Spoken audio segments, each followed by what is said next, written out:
Continuando o nosso encontro, nosso bate-papo, nossa reflexão, vamos pensar que agora vamos começar esse momento a partir de um poema do Juan Ramón Jiménez. Eu não sou eu. Eu não sou eu. Eu sou alguém que caminha ao meu lado, que permanece em silêncio quando estou falando, que perdoa e esquece quando estou irado, esbravejando, que segue sereno quando estou aflito, sofrendo, e que estará de pé quando estiver morrendo. Eu não sou eu. Eu sou alguém que caminha ao meu lado. Eu sou alguém que caminha ao meu lado. O que isso quer dizer? Nós somos aquilo que poderemos ser. E no presente, nós somos síntese de contradições. O que quer dizer síntese de contradições?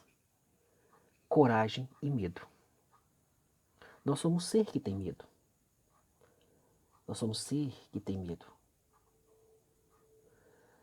Algum medo ele é natural e algum medo ele é cultural. E alguns medos são os nossos fantasmas, são os nossos demônios que vêm nos visitar à noite. O medo também, dentro de uma estrutura biológica de manutenção da vida, o medo põe o termômetro. Não faça isso, é perigoso, não vá. Ele te ensina a ter precauções. Ele te ensina a trabalhar com planejamento, com previsões. É importante. Mas nós temos os nossos medos que projeta aquilo que nós odiamos, aquilo que nós não aceitamos em nós mesmos. Perceba as histórias dos heróis, os vilões. Os vilões nada mais é aquilo que o herói não aceita nele. É a luta do herói com ele mesmo. Quem são os inimigos do Batman, do Superman, do Homem-Aranha, da Mulher Maravilha? São a sua sombra. É aquilo que ele não aceita. É aquilo que tem que lutar, é a jornada dele. E como é que você faz essa travessia? Aí você tem um poema muito bonito. Que me reste apenas aquele pouco. Tagore, um poeta indiano. Que me reste apenas aquele pouco. Permite que de mim reste apenas aquele pouco, com o qual eu possa chamar-te meu tudo. Permite que de minha vontade reste apenas aquele pouco, com o qual eu possa te sentir em todo lugar. Chega a ti, a cada coisa, e a cada momento oferecer-te meu amor. Quando você está com medo, você carrega pesado. Você anda pesado. O fardo da existência ele é intenso. Dói o corpo, ofusca a mente. Perdemos a capacidade de pensar por nós mesmos. Michel de Montaigne, nos seus ensaios, tem uma parte que vai falar sobre o medo. Nós vamos dialogar com ele aqui, nesse momento. Tomado de estupor, fiquei de cabelos arrepiados e sem voz. Não sou muito versado no estudo da natureza humana. Como dizem, ignoro e de que maneira o medo atua em nós. Certo é que se trata de estranho sentimento.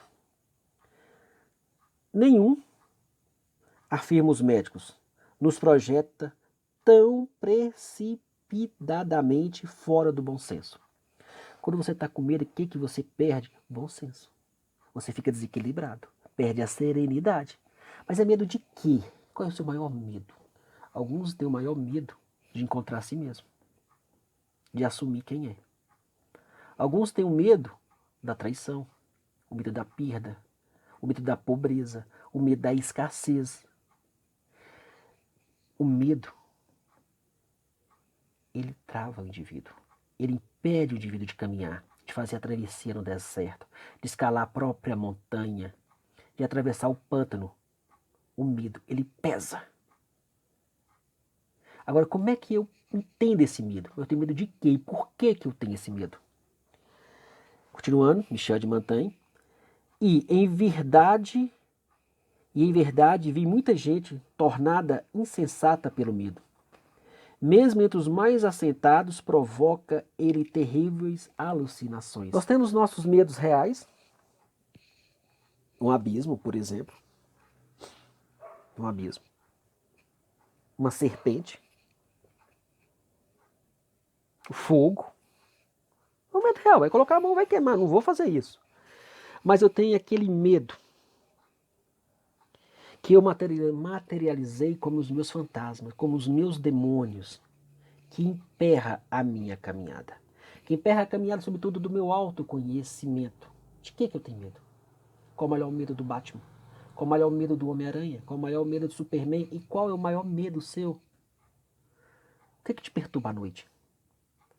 O que te perturba quando vai falar em público? Qual é o medo? O medo está ligado a muita vaidade. Quando eu quero provar algo para alguém. Provar algo para alguém. Você nunca vai conseguir provar nada para ninguém. O medo de ser rejeitado. O próprio medo da rejeição já faz você ser rejeitado. Porque por mais que você queira, você nunca vai atender a expectativa do outro, porque o outro sempre é o outro. Você não consegue. Nunca. Jamais. E nossos amigos em inimigos e a cruz vermelha em cruz branca. Ou seja, caniços e bastões e policiais e lanceiros. O medo que nós temos de cães. O medo que nós temos do Estado. O medo da cruz. A crucificação. De alguém vai me punir. A autopunição também, porque eu não fui aceito. Qual o medo? Tem medo com a construção social. Experimenta. Por quê? Tem uma amiga minha que ela comenta, ela é na casa de um amigo, esse amigo no pilão, socando, fazendo paçoca, e falava para ela, para cima do medo só a coragem. Só a coragem. Tanto se apavora o medo daquilo que se pode ajudar. Você perde a consciência, você entra no desespero. Por quê? O medo é a coisa de que mais tenho medo no mundo.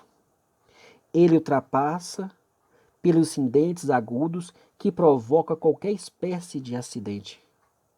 O pavor expulsa, então, de meu coração toda a sabedoria. Quando estiver com medo, pergunte: medo de quê? Por quê? Como esse medo foi construído? Quem construiu? A quem esse medo atende? E por que eu tenho esse medo? Esse medo é meu? Ou foi um medo apreendido? Tem medo que eu aprendo. Tem medo que começa a construir na minha cabeça. Igual a ideia de um unicórnio. Eu nunca vi um unicórnio, eu já vi um cavalo. E já vi o chifre de um boi. Eu pego um cavalo, coloco um chifre no meio da testa dele, um unicórnio. Mas eu nunca vi. Minha mente começa a criar. A imaginação é poderosíssima. Quantas pessoas atormentadas pelas furtigações do medo não se enforcaram, se afogaram ou se atiraram em precipícios, demonstrando seu medo mais importuno e insuportável do que a própria morte. O medo. Então, nesse momento, eu faço um convite. Acima do medo, só a coragem. Entenda você de que você tem medo. E como você relaciona com o medo. Que medo é esse? É medo de quê?